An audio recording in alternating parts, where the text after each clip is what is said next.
con todos mis hermanos, fundamentos de vida espiritual. Si te daño, me daño. El resentimiento es enemigo del amor y mata lentamente. Bueno, queremos que todos los ciudadanos participen en nuestro programa de rendición de cuentas del Ministerio de Justicia y del Derecho. Pueden dirigirnos sus preguntas al correo, a nuestro correo electrónico rendiciondecuentas@minjusticia.gov.co. Repito, rendiciondecuentas@minjusticia.gov.co, o a través de nuestra cuenta de Twitter @minjusticiaco, @minjusticiaco. Bien, vamos a mirar en detalle las ejecutorias del Ministerio de Justicia y del Derecho durante el año 2012, también lo que va del año 2013, pero lo primero es comenzar por el principio. Lo primero, como decimos los paisas, creo, ¿no? Primero lo primero. Señor ministro, cuando usted se posesionó, ya lo mencionaba en una de sus intervenciones, usted le dijo al país que su misión como ministro de Justicia era confeccionar el traje jurídico para la paz. ¿Cómo será ese traje y cuándo estará listo?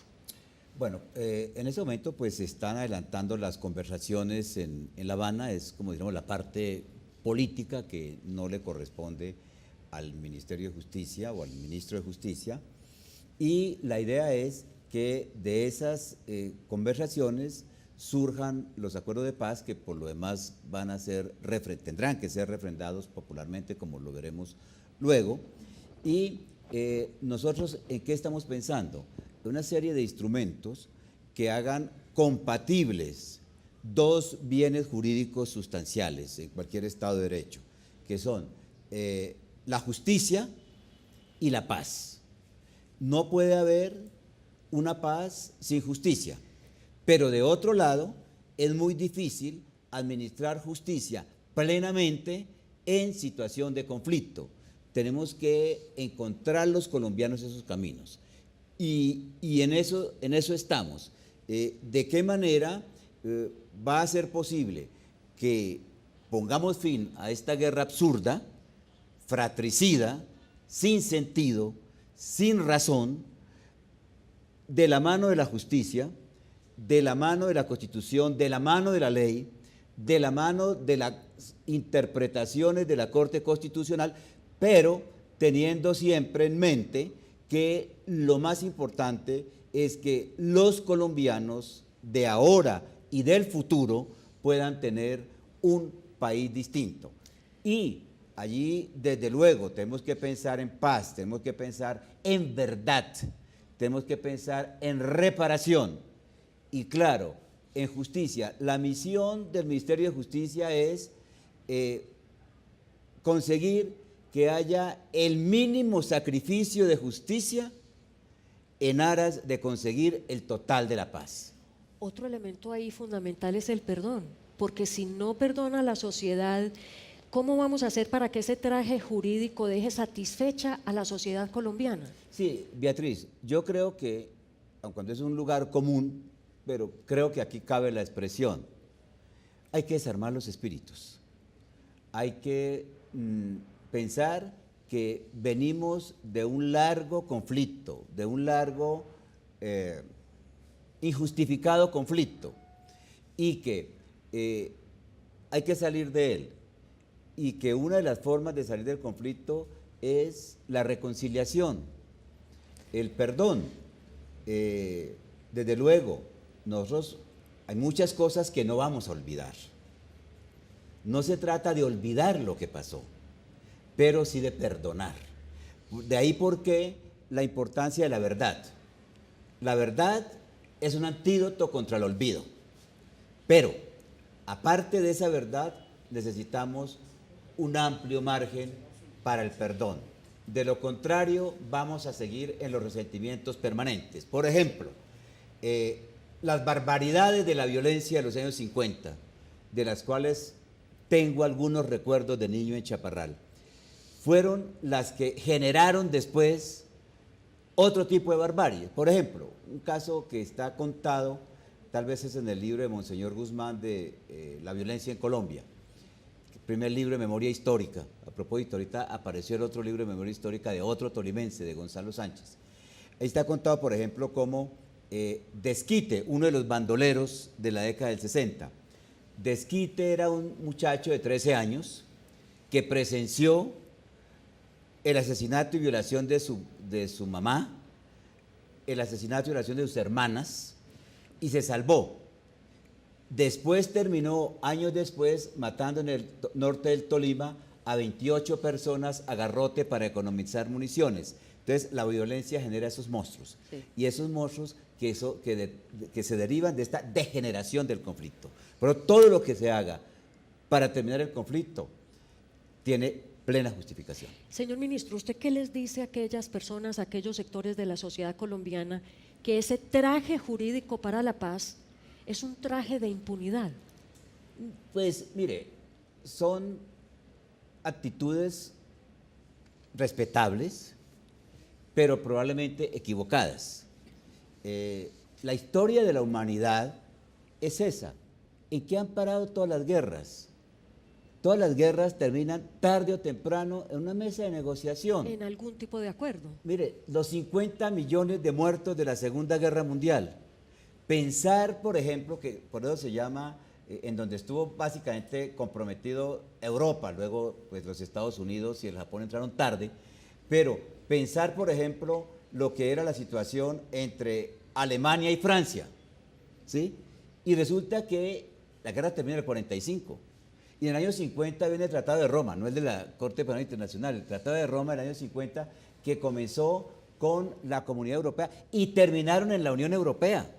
Terminaron hoy todos unidos. Claro. Francia, Alemania, los enemigos de ayer son hoy los amigos que han construido la Unión Europea, que por cierto es un ejemplo para Latinoamérica, en donde con dificultades de idioma, con esas guerras de por medio se pudieron unir. ¿Por qué no nos podemos unir los latinoamericanos? Por eso es por lo que todos los presidentes de la región, incluido ahora el presidente Obama, han apoyado el proceso de paz. Y yo le oí decir al presidente Correa recientemente en Rumichaca, la labor más importante para la región es conseguir la paz de Colombia. Bueno, muy bien, está clarísimo que la inmensa mayoría de los colombianos aspiran a vivir en un país en paz. El Ministerio de Justicia sabe que esa no es una tarea fácil y por esa razón promueve la reconciliación como una pieza clave en la construcción de paz. La construcción de paz va mucho más allá de la firma de un acuerdo entre el gobierno y las guerrillas. El reto más grande de un país que lleva más de medio siglo en medio de un conflicto armado es que la paz sea estable y duradera. Por esta razón, el Ministerio de Justicia y del Derecho está trabajando activamente en la promoción de la reconciliación como ingrediente fundamental de la paz. El Ministerio ya ha capacitado 600 servidores públicos de la Defensoría del Pueblo, la Fiscalía y otras entidades para que sean agentes de reconciliación. Yo diría que eso es posterior a un ejercicio muy personal de cada colombiano, en el que cada colombiano tiene que hacer ese ejercicio, digamos, de aseo, de estética personal, para superar rabias, rencores y deseos de venganza. Y después viene lo que se llama el requerimiento de 3, 4 elementos indispensables para la paz, para la reconciliación, que son verdad, justicia, reparación y garantía de que no se vuelva a repetir. El reto es seguir promoviendo la reconciliación para lograr afianzar la paz. Bueno, tenemos ya la primera pregunta de un ciudadano de esos que nos están acompañando en distintas ciudades y municipios del país. Y es una pregunta para el señor ministro, que tiene que ver, señor ministro, con el proceso de conversaciones que se inició hace 13 meses en La Habana. Y es, según este ciudadano, el concepto de justicia transicional, tan importante en estos tiempos, que se ha convertido más en una herramienta para hacer política que en una herramienta para enseñarle a la sociedad cuál es su utilidad. Pregunta, ¿qué es la justicia transicional? Bueno, en términos generales, uno podría decir que la justicia transicional supone hacer concesiones, como su nombre lo indica, transitoriamente para llegar a un estadio superior de paz en situaciones de conflicto. Por cierto, que este concepto de justicia transicional no es tan nuevo. Todas las leyes de amnistía e indulto que hemos tenido en el curso de nuestra historia suponen eso, dejar de aplicar la ley en un momento determinado por razones particulares, no razones particulares, por precisas razones para obtener un fin mayor que la consecución de la paz. Toda la ley de amnistía que hemos tenido. Claro, es la consecución de la paz. Claro, ¿cómo terminamos el Frente Nacional? Con ley de amnistía. ¿Sabe cuántos muertos hubo en la violencia? 300.000 muertos de la violencia liberal conservadora.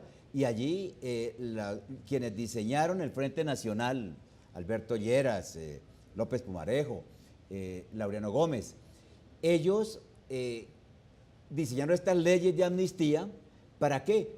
Para poner fin a esa hecatombe. Es más, fuimos más allá inclusive, porque creamos instrumentos antidemocráticos para permitir la democracia plena. Me explico.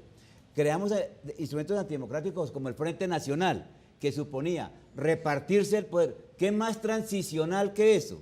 Repartirse el poder durante 16 años entre liberales y conservadores para que no se siguieran matando. Y excluir a otros sectores y que partidos. fue la parte antidemocrática, claro, que se excluyó a otros sectores y generó otro tipo de violencia. Pero yo lo digo, Beatriz, y para el oyente, que en ese momento se dijo, si no hacemos esto, nos seguimos matando. Y mire, hay que decir esto a los jóvenes, hay que recordarles esta historia a los jóvenes. Recordar la historia. En esa época, ser liberal o ser conservador significaba, dependiendo del momento, poder perder la vida.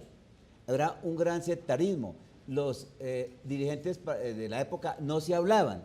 Y con todo ese odio acumulado, Alberto Lleras se fue a saludar a Laureano Gómez, que era su gran enemigo, a quien, por cierto, había metido a la cárcel por un delito de injuria.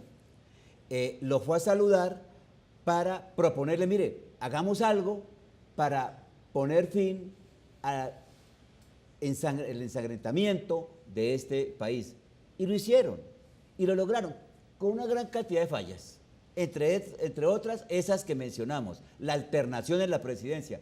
Pero de alguna manera, Beatriz y oyentes, eso sirvió para poner fin a la violencia. Sí. Fue un caso de justicia, incluso justicia política transicional. ¿Y qué fue lo que hizo? Una vez que cumplió ese periodo, en el año 64, volvemos a la confrontación abierta entre los partidos, como evidentemente ocurrió. Sí, ¿cómo va a funcionar esta justicia transicional en Colombia?